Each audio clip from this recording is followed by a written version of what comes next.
Next, Rethinking Heroes. We go live to Sweden as Nordics surrender their neutrality for membership in NATO. Plus, a new Pentagon leak on how a Russian pilot came perilously close to starting World War III. And what does it mean that NASA is now acknowledging UFOs? Well, it's next on Rethinking Heroes. Rethinking Heroes with Cary Harrison. With over 700 military veteran journalists worldwide, it's your Rethinking Heroes flash briefing. Stories from the front. Well, President Joe Biden has formally nominated Air Force General for his choice as the nation's top military officer. General Charles C.Q. Brown, a career fighter pilot with extensive command experience, was nominated to be the next chairman of the Joint Say that one 10 times. Of the Joint Chiefs of Staff. Brown is currently the Chief of Staff of the Air Force. At a White House Rose Garden ceremony, Biden described Brown as a proud, butt-kicking American airman and a fearless leader. Brown, who is the first African-American to lead a military service branch, will be the second African-American man to hold the top military spot. Army General Colin Powell made first history as the first black man in the job back in 1989. Brown has been vocal about the racism he's faced throughout his Air Force career. Today, only about 2% of all Air Force pilots are black, and Brown has made diversity and equity a central issue during his time leading the Air Force, and maybe soon he can lead Florida. Wouldn't that be a treat?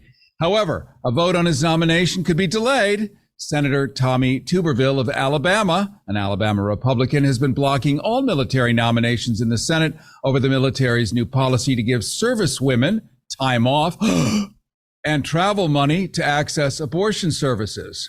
Hundreds of officer nominations are backed up in the Senate, and even fellow Republicans have voiced opposition to Tuberville's tactic, especially during a time of war when all hands are needed on deck. I threw that in parenthetically. That is not the official statement. On another conservative battlefront, Republicans in Congress have taken their fight against drag shows to military bases. We go now to Rethinking Heroes' Rose Thayer with more. Thank you, Cary. From Austin, Texas, this is Rose Thayer reporting for Rethinking Heroes. Republicans in Congress have indeed taken their fight against drag shows to military bases. NBC News reports that Nellis Air Force Base in Nevada was forced to cancel a scheduled drag show.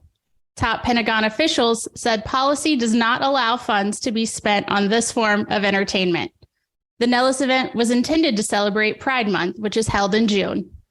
The cancellation comes after Florida Republican Matt Gaetz grilled Pentagon officials about drag queen story hours hosted at military bases in Montana, Virginia, and Germany. Gaetz then sent a letter to the Pentagon demanding to know if anyone would be punished for spending taxpayer money on these events. While the military typically tries to stay out of culture wars and politics, it has more and more found itself in the hot seat.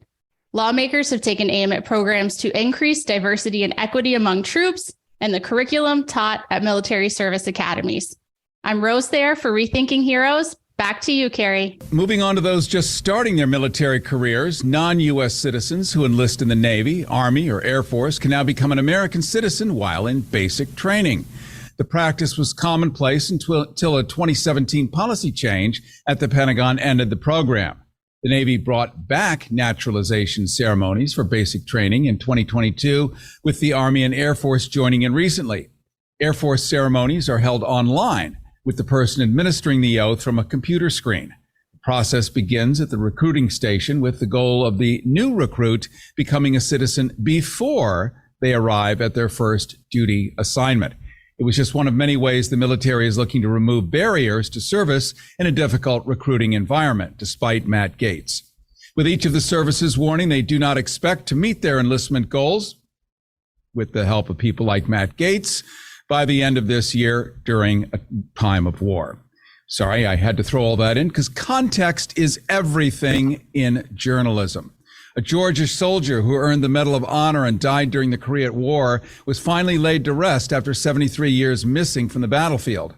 Army Private First Class Luther Herschel's story chose to stay behind and provide cover when he and other soldiers in the 9th Infantry Regiment became surrounded by enemy soldiers. Just 18 years old at the time, the young soldier was never seen again. Those actions on September 1st of 1950 earned Story the Medal of Honor. Story's father accepted his son's award at the White House 1 year after his son's death. Earlier this year, the U.S. military lab used DNA from the soldier's niece to confirm that remains connected from Korea to 1950 belonged to Story. Local news outlets reported that people lined the streets to welcome Story home, welcome him home to a veterans cemetery in Andersonville, Georgia. More than 7,500 Americans who served in the Korean War remain missing, or their remains have POW/MIA accounting agency. That's about 20% of the nearly 37,000 U.S. troops who died in the war. Special thanks to military reporter Rose Thayer for assembling your Rethinking Heroes flash briefing. From Los Angeles and beyond, I'm Cary Harrison. Don't forget to subscribe and like Rethinking Heroes wherever you get your podcasts. Everybody wants cheap airfare, but where do you find it? Well, you call low-cost airlines because they specialize in cheap flights, in discount hotel rooms, in cheap car rentals, and with the best price guarantee. They explore hundreds of airlines, thousands of routes, millions of itineraries and fares to keep it simple for you. So if you want the lowest prices on your airline tickets or other travel services, call now. 901-235-1795. 901-235-1795. That's the only way to get these rates. Experts are standing by 24/7 to get you the cheapest airfare and hotel rates available, often 75% off. So don't wait. Call now. 901-235-1795. 901-235-1795. 901-235-1795. 901-235-1795. Cary Harrison with you. This is Rethinking Heroes, rethinkingheroes.com. Don't forget you can get a podcast of this and any other broadcast across any major streaming platform. Just ask for Rethinking Heroes. Do it verbally. Use your AI. It will bring it right up.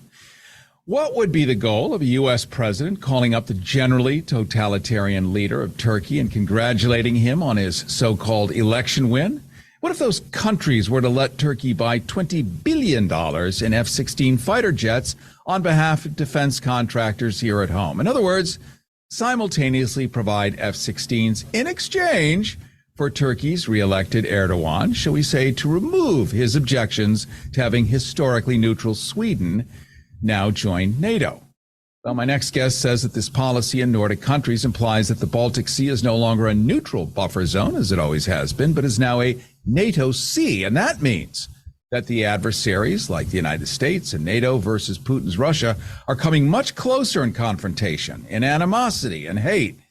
Why does it matter? Well, this simply means a shorter time available to react in a crisis situation, especially when military equipment and infrastructure is already locked in place. And soon, foreign troops may be deployed in these formerly neutral countries during peacetime.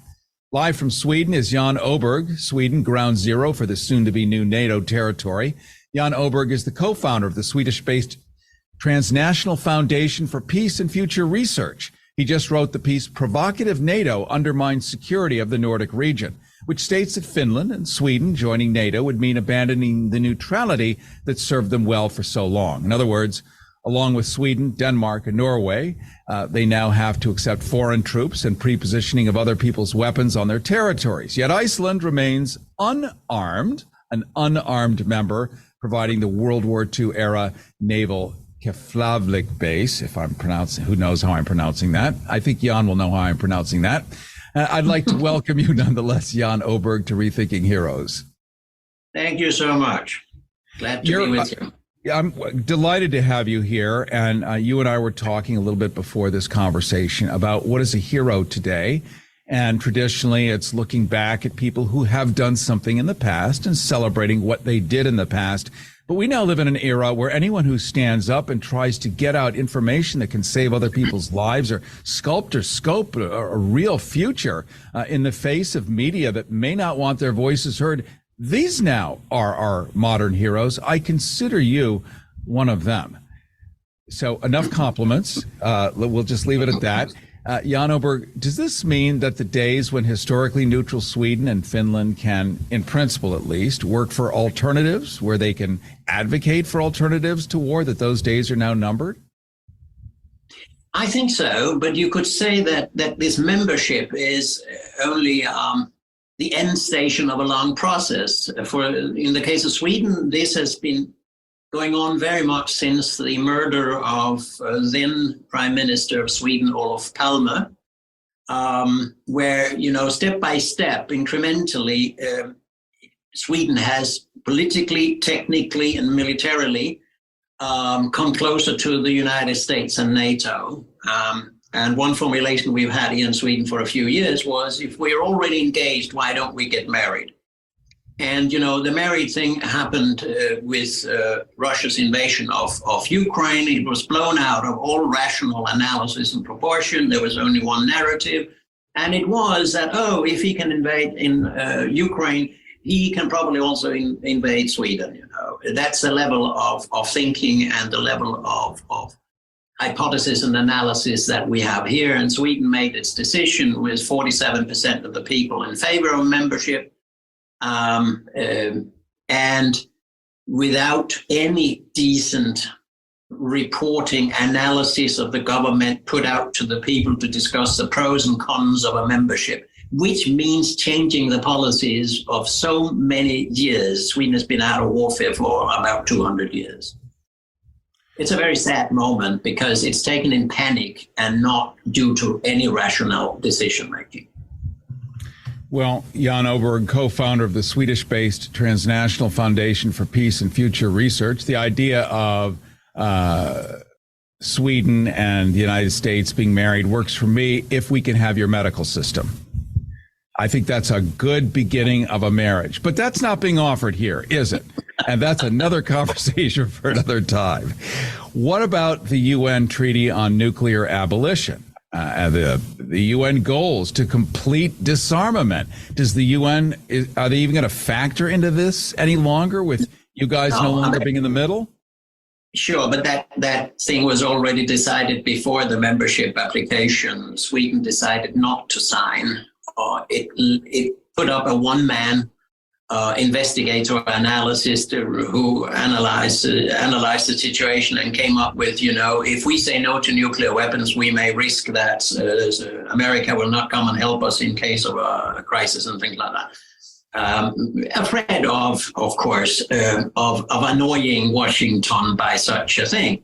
In my view, this is what the world has committed itself to long ago, and general and complete disarmament, including nuclear abolition, is what has been the United Nations charter, and I don't know how many decisions that have been taken, from the Non-Proliferation Treaty and onwards. But Sweden had already stopped having any kind of decent disarmament, peace orientation. As you know, also Sweden long ago ended having any soldiers as blue helmets in the UN, whereas Sweden has participated in a series of NATO operations around the world. So, and politically, it started very much around the Iraq war, because the then Prime Minister Göran Persson decided that to waiver the law that exists in Sweden that you cannot export weapons to a country in warfare that is planning or is actually in war. And so when America invaded Iraq in 2003, that was waived. So Sweden could keep on, military industrial cooperation with the United States. So it's a long process. It's not something that has happened just, last year after Ukraine. But Ukraine was of course a gift to those who wanted NATO membership, because it rolled in a way that was beyond anything even I would have predicted at the time. Live from Sweden is Jan Oberg, Sweden ground zero of this soon-to-be new NATO territory. Jan Oberg, founder of the Swedish-based Transnational Foundation for Peace and Future Research, just having written the piece, Provocative NATO Undermines Security of the Nordic Region, where he is standing, which states that Finland and Sweden joining NATO would mean abandoning the neutrality which served them well for so long. So it obviously brings up the next question. Is NATO open to seeking alternatives to war and militarization, at least where you're standing in a formerly neutral country? Certainly there must have been assurances made to the people of Sweden who said, yes, we want NATO. What a good deal. Yes, there were 47%. Actually, in Finland, there were more than 70%. So you could argue Finland probably had some kind of decent majority for joining, not Sweden. Well, I don't know. It's in my view, it's all the negative consequences that were not discussed with the people and not even in the government. And one of the things you have in Europe is you have the left and the right in favor of arming Ukraine. You have no longer a left or a social democracy who are skeptical to armament and militarism. It's across the board. You have the Greens in Germany. You know, you have people who are. You virtually have nobody in parliaments anymore who are for a peace discourse or skeptical to armament, and so it's a panicking, it's a without thinking process that's going on now. And let me give you an example of it. 2 weeks ago, the what do you call that? The chief of defense, the highest military person in Sweden, went out and said, we must prepare for the eventuality that Russia could imagine would try to occupy southern Sweden. That happens to be where I'm sitting, you know, it's not that I'm concerned about it. But the perversity of such a thing made me write an article saying this is a calm hysteric who speaks, or a man with propaganda, because there is no way rational hypothesis or scenario that could lead Russia to try to occupy southern Sweden. Earlier, it was the island of Gotland in the Baltic, which is now, as I said, a NATO sea. And what I'm concerned about, among other things, is, of course, the risk that we will have foreign troops and we will have bases on Swedish and Finnish territory that will all shorten the time that is possible or should be available in a crisis situation, because they will be very close to each other. You know, you will have American bases in Finland just on the other side of the border from Russia. Whereas we used to be a place where people would say, okay, well, there are certain things we have to do before we can have a war with each other. And this coming close, instead of having a belt of countries down through Europe where there is moderation, where there's somebody who could mediate, where there is an OSCE, you know, the Organization of Security and Cooperation of Europe, where we talked with each other. Today, nobody's talking with each other. Russia is canceled. This is damn dangerous. And I say that with an experience of about 45 years in this business. It's very dangerous. Cary Harrison with you. This is Rethinking Heroes, rethinkingheroes.com. We're talking to Jan Oberg. He has been in the game for many decades in a neutral country, watching that convert into a NATO territory. Some people won't know what the heck a NATO territory is. It's not like any of this stuff is ever discussed in mainstream media ever for any reason at any time. You're just supposed to see the words NATO and say, okay, that's against Putin, which it is. But it turns out, certainly from neutral countries where Jan Oberg is standing, NATO has broken promises made to Russia 30 years ago, has expanded politically and militarily up the, as you put it, Jan Oberg, skirts of Russia. Had the U.S. been situated where Russia is, it would have stopped such coming close years ago, if necessary, by military force. Meaning that if the United States, if the Russians decided to build bases in Mexico and Canada, or Cuba. Remember the Cuban missile crisis? People don't, but ask your parents and grandparents. Scared the absolute living diddly out of them.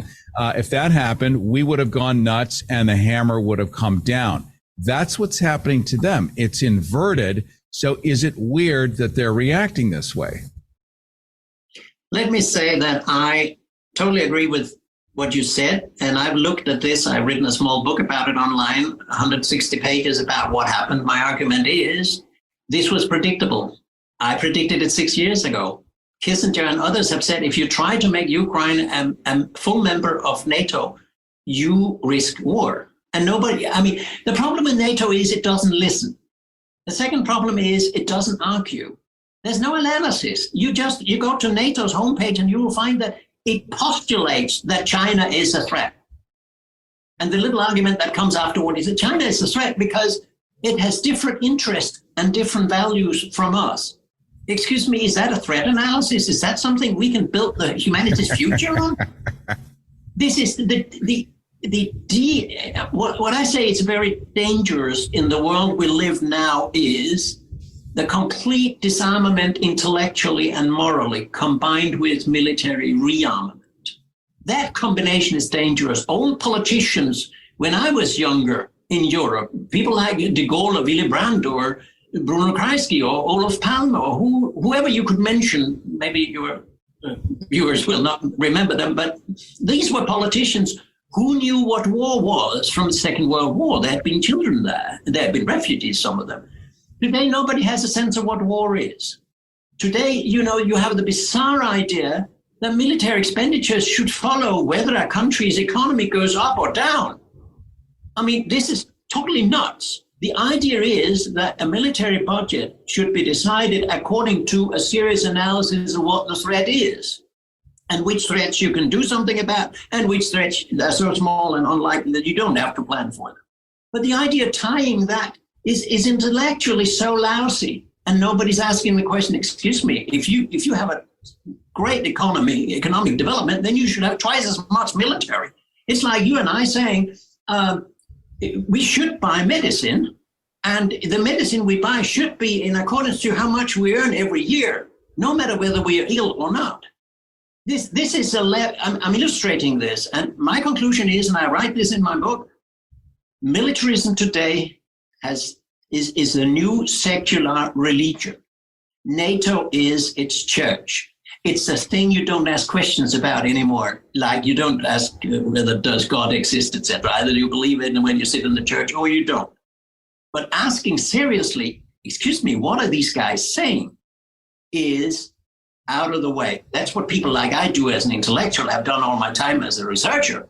But media doesn't, many experts doesn't, politicians don't, and that's where we are today. We had a famous Republican who was a president named Dwight D. Eisenhower, who was the one that coined the term military-industrial complex. Nobody would call him a commie. Nobody would call him a pussy, a weakling, a washcloth. He was considered a real stand-up patriot. And so I think we would do well to revisit history when people could read and write and books weren't banned as they are in Florida. I just threw that in for my own personal satisfaction.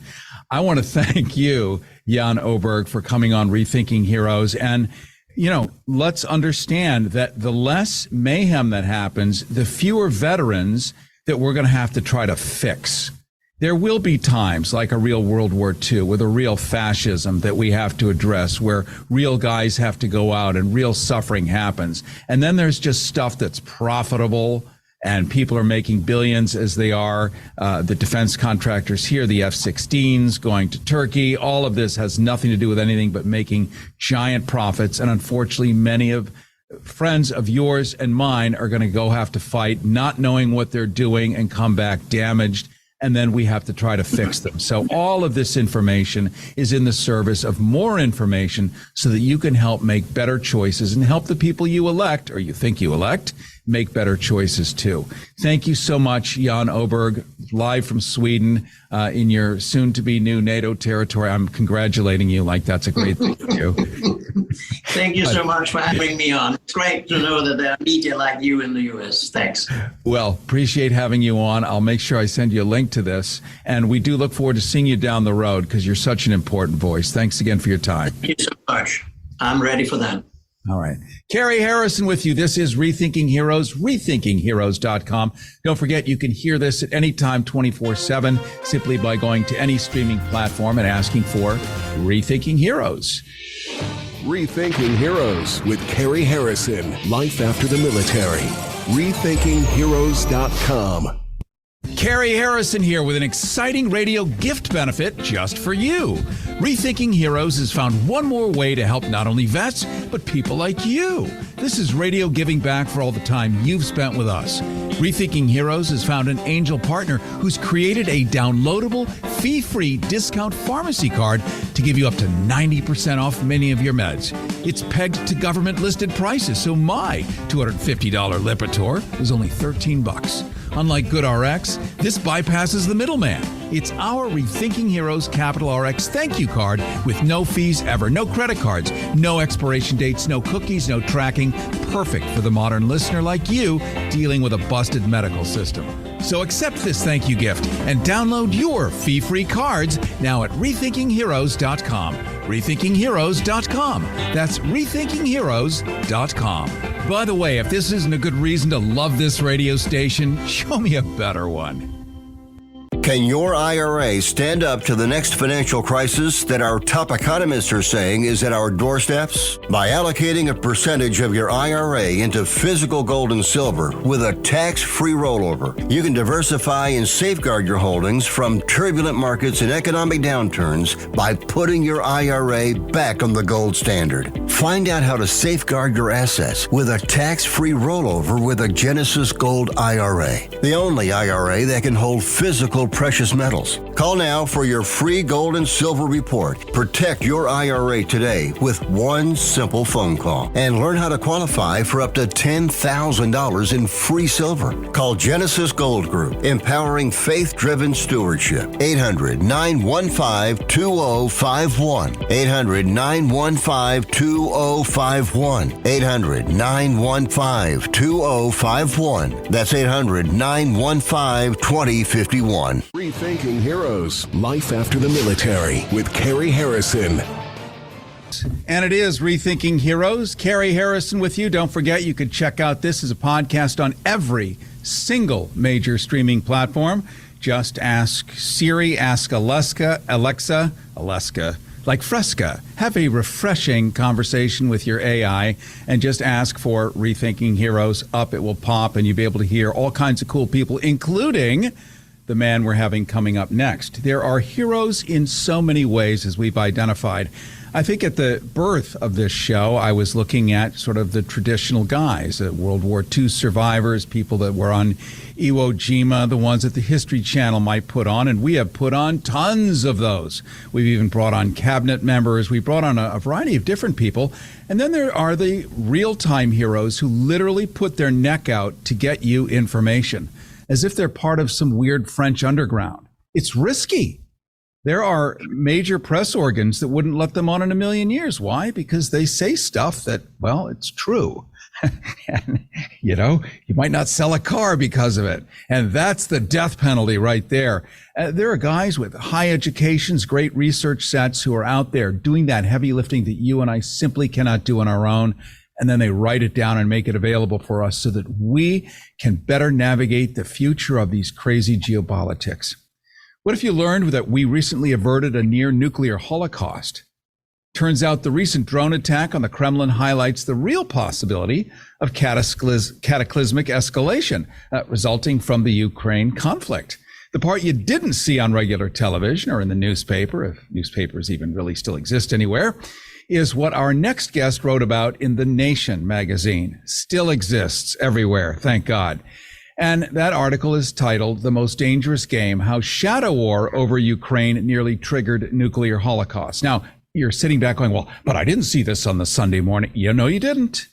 But I didn't see Miss Don Lemon talking about it. No, you didn't. James Bamford, however, has been talking about it, and he's written extensively about the NSA and espionage. We all love this stuff, a topic close to the sensibility of everyone listening or watching Rethinking Heroes. We've had veterans on this program, from CIA spooks to World War II heroes. All of them agree that any government overreach is not good in any country, no matter which one it is. That said, what were Mr. Bamford's findings? Well, he says that unnoticed among the trove of documents in the Pentagon leak that he reported on is an account of how a miscommunication between a Russian pilot and his base came perilously close to starting World War III. James Bamford's latest book is Spyfall: Foreign Spies, Moles, Saboteurs, and the Collapse of America's Counterintelligence. James Bamford, I want to welcome you to Rethinking Heroes. Great. Thanks for having me, Cary. We are glad to have you here today. A hero standing among us. You don't see yourself that way. You look in the mirror, you shave, you go, this is hard work. Well, for us, it is a glass of cool water in a parched desert of lack of information. Your most recent report gives specifics regarding when tensions were especially high last September. You wrote that, according to a Pentagon document, as a British plane entered the airspace above the Black Sea, a pair of Russian Su-27 fighters scrambled skyward to shadow him. Then, responding to an order from his command center, likely Belbek Air Base on Crimea, a Russian pilot then launched a missile directly at the NATO reconnaissance jet packed with 30 or more British Royal Air Force personnel. Just then, the Russian fighter pilot came very close to igniting World War III. It truly is as dramatic as that sounds. Right. And it's not just Russia. We just had a very near collision in off the coast of China, where a U.S., the same type of plane, a U.S. RC-135 was flying off the coast, collecting intelligence, and it does it practically every day. And the Chinese are very angry about that. And so they harassed the plane. And I think it was a day before yesterday, there was an incident where there was a near collision between the Chinese fighter and the U.S. reconnaissance plane. And that's, as you just mentioned from my article, that's what I wrote about over the Black Sea. So these incidents become very, very dangerous. And you can tell how dangerous they are because in my book, I have a whole chapter on not a near collision, but an actual collision that took place over the sea off China, where a Chinese fighter came too close and collided with the American reconnaissance plane. The Chinese fighter crashed into the ocean, and the American reconnaissance plane had to make an emergency landing on Chinese territory, which actually was their target. And that led to the largest loss of intelligence, probably in U.S. history at that point, because the Chinese captured an entire American spy plane. So these are very dangerous. The public never hears about them because they're all wrapped up in secrecy. And the only reason they heard about the case involving the incident over the Black Sea was because of a leak from the Pentagon documents that were just recently discovered. And in those documents, Jane Bamford, what actually did save the dozens we're looking at of British crew members, a Russian jet shoots skyward, fires a missile. What saved them from this, what Pentagon is calling near shoot? Well, the only thing that saved them was a glitch. What happened was the RC-135, which is a very big spy plane. It's not like the U-2, which carried one person. This is a plane that carries 30 or more people. And they're all manning both sides of the plane, listening to signals that are taking place in Russia and on the Crimea and so forth. And so they're flying, a regular speed. It's not a jet plane. So it's flying at a regular speed that a Boeing 707 would fly. The Russians react to that because they don't like spy planes flying near their territory. And so they send up fighters. And in this case, as in most cases, they send up two fighters to basically fly alongside it and fly under it and fly over it. And normally that's all that happens. But in this case, the pilot of one of the fighters got a command from his, headquarters down in Crimea. And the command was not to take any action, but he misunderstood that to say, take action, fire a missile. So he fired the missile at the American spy plane, and which was actually loaded with a crew from Britain. And there was another glitch. Luckily, the missile misfired, and so it didn't hit the plane. But had it hit the plane, we would have had over 30 NATO members, British members, and an American spy plane down in the Black Sea. And who knows what kind of a war that would have launched. Under NATO orders, an attack on one country is an attack on all. So that would have been a Russian attack on a NATO spy plane, killing over 30 people. And you could have had a nuclear war. I mean, both countries have been threatening each other with nuclear weapons.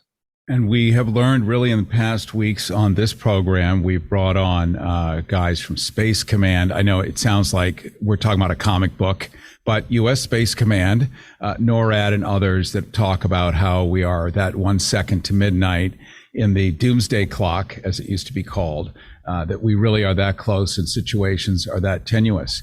Cary Harrison with you. This is Rethinking Heroes, rethinkingheroes.com. We're talking to James Bamford. His latest book is called Spyfall, Foreign Spies, Moles, Saboteurs, and the Collapse of America's Counterintelligence.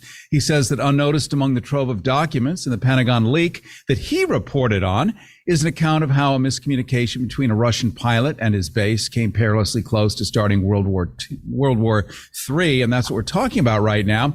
He also has done more, and we're going to jump into that in just a moment, which does still include Russia, but now we fold in Israel, and we fold in former President Trump. So there's a much larger story at play here.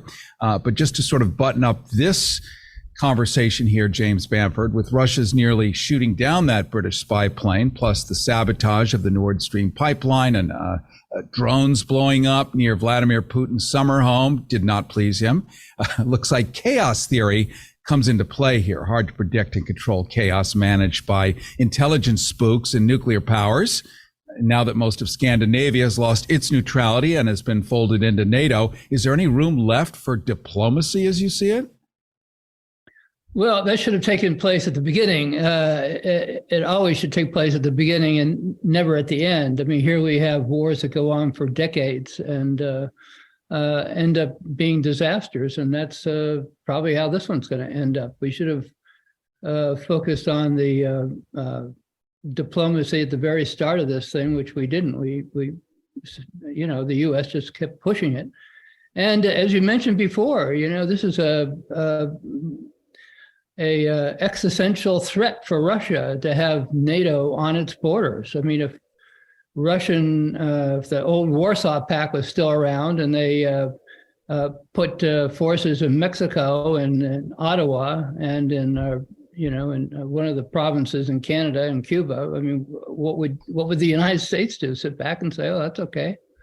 We almost went to nuclear war over Cuba. So this is very complicated, and the U.S. should have taken more time to discuss this and looked at the Minsk agreement and so forth with more careful eye, I think. Seems, James Bamford, that this is just the reshuffling of the geopolitical deck, not done with any kind of great diligence, but a lot of prestidigitation and well wishes and blinking and martinis and defense contractors ringing the register. Smedley Butler looking up from his grave going, "See, I told you." If anyone knows who that was, I know a bunch of people do. But there are those who don't. Please Google him. You're going to find yet another hero. You also wrote about the Trump campaign's collusion with Israel for The Nation magazine. Former President Trump was central to many Americans getting a real first introduction into Vladimir Putin. They knew about this guy. They may not have known how he ran the Stasi in East Germany, how he was the head of the KGB, but they knew he was a little icky. At least that's the way he was being presented. Then they meet him through Donald Trump, almost, French kissing each other. And it kind of changes the look. Your investigation, James Bamford, took a more serious look at the so-called Russiagate investigation of a few years back and found that there was an Israeli connection, something we were never told about. In fact, that the FBI did uncover hard evidence of extensive collusion between close Trump associates like the caustic Roger Stone, whom I chafed with at a Los Angeles Politicon a few years ago. Guys like that Trump advisor Roger Stone working secretly and directly with the highest levels of the Israeli government to help get Donald Trump elected. So it was true. Well, yeah, and this doesn't come from some source I interviewed in the back of a parking garage or anything. I mean, this information comes from the Department of Justice. It's a Freedom of Information Act request that forced the release of documents that showed these connections between Israel and the Trump campaign. What the documents show are emails between Roger Stone and this secret Israeli agent that the FBI documents say was the prime minister, Netanyahu. What happened was Netanyahu really wanted Trump to win. I mean, Netanyahu wanted Trump to win because he had a lot of the same ideas, getting rid of the nuclear accords with Iran, for example. But they also wanted Trump to agree to another thing, and that was to recognize Jerusalem as being the sole capital of Israel. In other words, no negotiation with the Palestinians, as every other president in the past has insisted on. So they wanted Trump to agree to this pact, basically, where the United States was going to recognize Jerusalem as the sole. And he did. Capital. Well, that was, he did later on, but at the beginning, he hadn't decided that. So what the Israelis did was Netanyahu sent over a secret agent in May of 2016, met with Roger Stone, and basically offered that quid pro quo. And the quid pro quo was the fact that if Trump agreed to this and a few other concessions, they would pass on intelligence to the Trump campaign through Roger Stone. And what this intelligence was actually the material that the Russians were intercepting from the Hillary Clinton campaign and the DNC.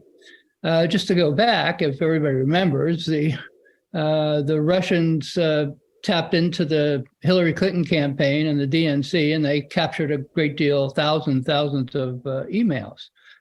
Before even the United States knew about that, the Israelis knew about it because they had been eavesdropping on the Russians. So they were aware that the Russians had tapped into the Clinton campaign, and they had the material. I mean, they intercepted the Russian communications. So they offered that information to Roger Stone, or to the Trump campaign through Roger Stone. And they had meetings all during the summer. And this is all recorded in the FBI documents. These are actual emails between the Israeli agent and Roger Stone, as well as other people. So this isn't speculation. It's an actual, it's actual fact from documents that the FBI got under a search warrant. But the bottom line is, at the end of the summer, Trump did agree to that. He had a private meeting with Netanyahu in his Manhattan penthouse, and he came out and declared, if I become president, we're going to recognize Jerusalem as the sole capital of Israel. So they got what they wanted. Trump got what he wanted, and nobody ever got prosecuted for this. While we're still going, during that same summer, they were still going after Russia, where there was nothing to be seen, basically. Well, question comes to mind, James Bamford. Again, you've written extensively about this. You've written books. We'll make sure that we mention that again a little later on. You write for The Nation. You do the heavy lifting. You're the adult in the room, let's admit it. Compared to me, I am, sucking on a lollipop intellectually. So I really appreciate your laying this out for us. But is not Israel our ally, meaning that if they're spying on Russia, find out that Russia is spying on us for our elections, they're supposed to tell us, not Roger Stone? Exactly. I mean, they're getting $4 billion a year every single year from the United States. That's every American has to pay out of their pocket to Israel, which is one of the most wealthy countries in the world. It's certainly a first level country in terms of economics, yet we're giving $4 billion a year to Israel. The least you could expect is if they pick up intelligence that the Russians are eavesdropping on the DNC and Hillary Clinton, stealing their emails, pass it on to the president, the guy that's in charge of the United States, not his. That would be Obama at the time. Yeah, it would have been President Obama. Pass it on to Obama, and not to, the political Roger Stone, Donald Trump. But that's not the way the Israelis do things, because Israel knows that nothing is ever bad going to happen to them. They get away with everything. Wow. And we wonder why the public has such distrust, and likely because so few people who are the gatekeepers for the rest of us are willing to stand up, acknowledge us, even tell this story. So we look to magazines like The Nation. We have to go overseas to Deutsche Welle, to Al Jazeera on TV. I mean, we have to go thousands of miles away to get an inkling of what's happening here on U.S. soil. And thanks to you, James Bamford, whose latest book is Spyfall: Foreign Spies, Moles, Saboteurs, and Collapse of America's Counterintelligence, which I'm guessing you can find that on Amazon and anywhere somebody gets a book. we can learn way more about how all of this is connected. And this is a topic everybody is interested in. So you've done us a real solid here, and I appreciate it. Well, great. Thanks for having me on your show. You have a fantastic show, and your ideology is basically mine. So I'm going to be a fan for you from here on out. Thank you, Cary. Back at you. Thank you so much. That's James Bamford. His latest book is Spyfall, Foreign Spies, Moles, Saboteurs, Collapse of America's Counterintelligence. We bring on the real investigative reporters, the ones that are willing to roll up their sleeves, stick their neck out under the blade of the guillotine so that you can get information, something so rare, so nourishing, so delicious, and so almost impossible in today's climate here in the U.S. But we will find them and we will present them. Coming up, we're going to be talking UFOs. Why? Because the United States of America, e pluribus unum, NASA itself, and multiple government agencies recently put together a committee to acknowledge that something else is probably out there. They've even rebranded UFOs to UAPs. We'll get into why. Why would you rebrand something like that? Well, because there's a purpose. We're going to be bringing on the head of the LA chapter of MUFON, who has witnessed a few of these on his own, and bring into perspective, what could this mean for all of us if there really is something out there? And remember, the Air Force is involved and the entire military establishment. So we're going to bring some light on that in just a second, here and only here on Rethinking Heroes. Rethinking Heroes with Cary Harrison. Life after the military. RethinkingHeroes.com. Cary Harrison here with an exciting radio gift benefit just for you. Rethinking Heroes has found one more way to help not only vets, but people like you. This is radio giving back for all the time you've spent with us.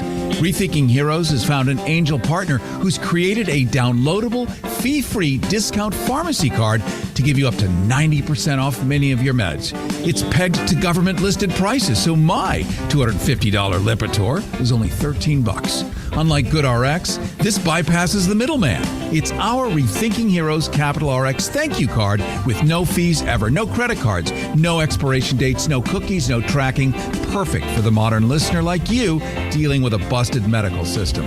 So accept this thank you gift and download your fee-free cards now at RethinkingHeroes.com. RethinkingHeroes.com. That's RethinkingHeroes.com. By the way, if this isn't a good reason to love this radio station, show me a better one.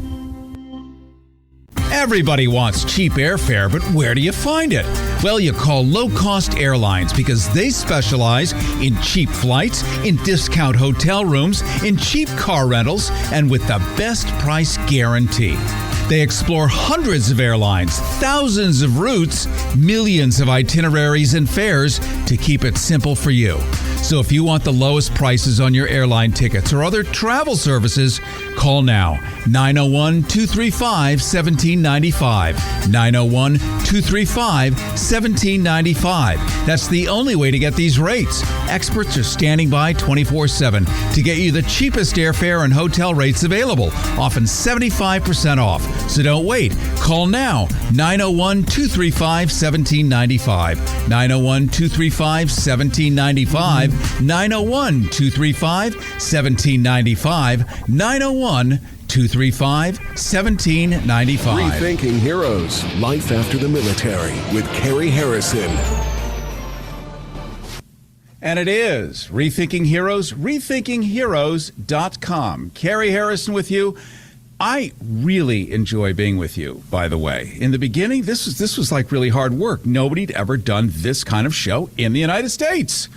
We're the first ones to do it, and the amount of feedback we get, the amount of support, the amount of thank God somebody's doing it.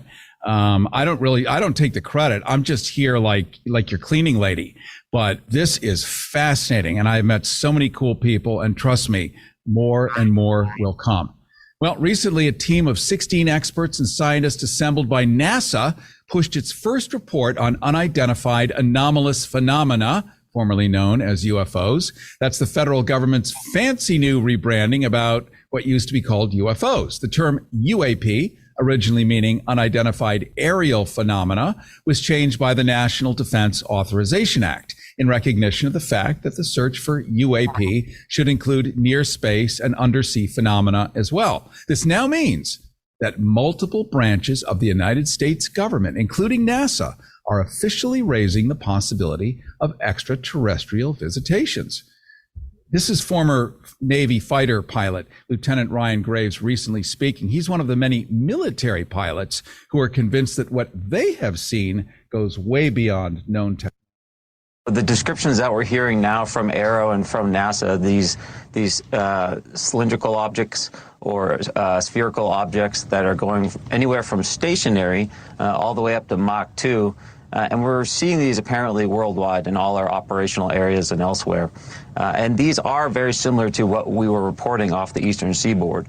We were reporting similar sized objects, performing similar characteristics. And it seems like this is still a mystery that we don't yet know. Well, a couple of years ago, the government did release a report on what they're now calling unidentified aerial phenomena, or UAPs. They're changing it again, but these are objects that cannot be identified as aircraft, balloons, or other known objects. So with me is Dan Harari, author of the original science fiction novel After They Came, a book now heralded and embraced by over a dozen of America's leading UFO researchers and experts, and of course read and looked at by the same people at NASA and government now doing these hearings and talking about this openly. Dan Harari has been a member of the Southern California chapter of the Mutual UFO Network, MUFON, since 2003, and there he has studied the history of ufology, as it's called, side by side with dozens of the world's most prominent UFO researchers and scientists. Remember, all of this is now borne out by the federal government here at home. And these scientists and researchers, all of whom have presented seminars and lectures, not to mention anecdotal evidence on the topic based on decades of research. Dan Harari has personally witnessed 3 UFO sightings in his life, one in 1970 in New Jersey with his father, one in 1996 near Edwards Air Force Base, one at Washington State's ESETI Ranch, a globally renowned UFO hotspot. So Dan Harari, I want to welcome you to Rethinking Heroes. Thanks, Cary. It's great to be here, man. Thank you very much. Didn't think I would ever be doing this episode, but let me tell you, I love it. The History Channel started doing history. Now it's ancient aliens and UFOs, discovery, all of it, because more and more information is bearing this out, and our whole military structure is built around this kind of thinking. So it kind of makes sense. Dan Harari, can you walk us a little bit through the history of UFOs? Absolutely, I will. There is at least a 70-year cover-up, Cary, by our government and the military. The modern day UFO era, really began with Kenneth Arnold, who was a pilot in Washington State. He was a pilot who was flying a private plane June 47.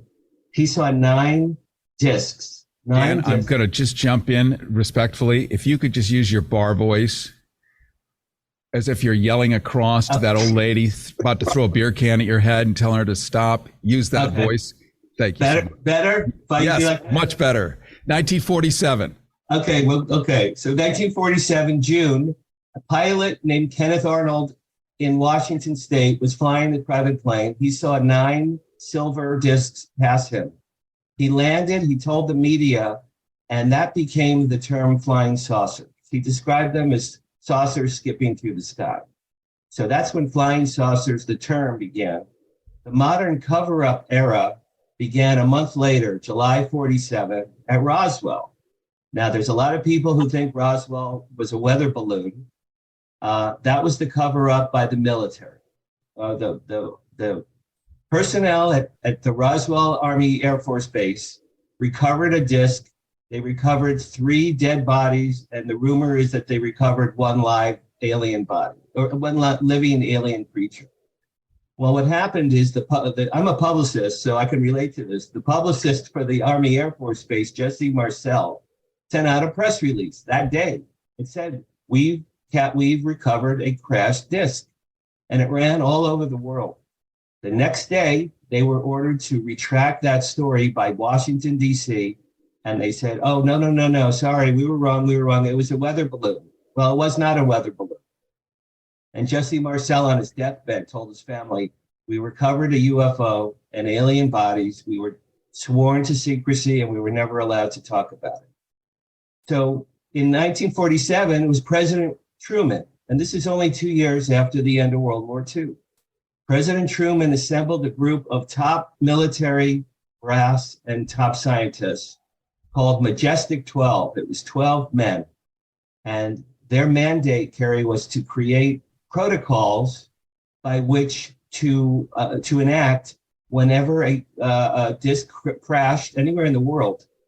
How do you get the craft? How do you get the alien bodies? What do you do with them? Where do you bring them? How do you discredit the witnesses? And how do you discredit the media?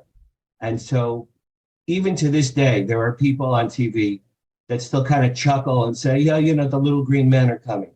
Well, they've been here. If you study ufology, as I have, you will, and if you believe, Eric von Daniken was a famous writer. He wrote a book called Chariots of the Gods, 1968. I met him recently.